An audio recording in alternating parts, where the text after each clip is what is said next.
मराठा आंदोलक राजश्री उमरेंच्या उपोषणाचा आज 13वा दिवस आहे। मराठवाड्यातील मराठ्यांना कुणबी प्रमाणपत्र देण्यासह विविध मागण्यांसाठी हे उपोषण सुरू आहे।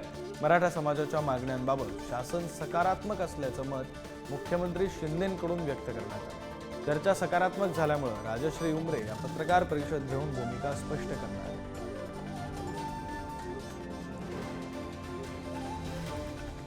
संभाजीनगरमधली ही बातमी। राजश्री उमरे यांच्या उपोषणाचा आज 13वा दिवस आहे, तर त्या आज पत्रकार परिषद घेऊन भूमिका देखील स्पष्ट करणार आहेत। झालेली चर्चा ही सकारात्मक असल्यामुळे भूमिका स्पष्ट केली जाणार आहे।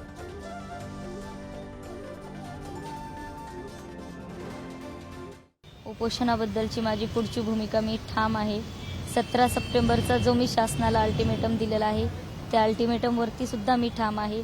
जर 17 सप्टेंबरपर्यंत आमच्या मागण्या मान्य नाही केल्या तर 18 सप्टेंबरची पहाट मी पाहणार नाही। आणि जी शिष्टमंडळातली चर्चा झालेली आहे ते शिष्टमंडळाचे पदाधिकारीच तुम्हाला सांगतील।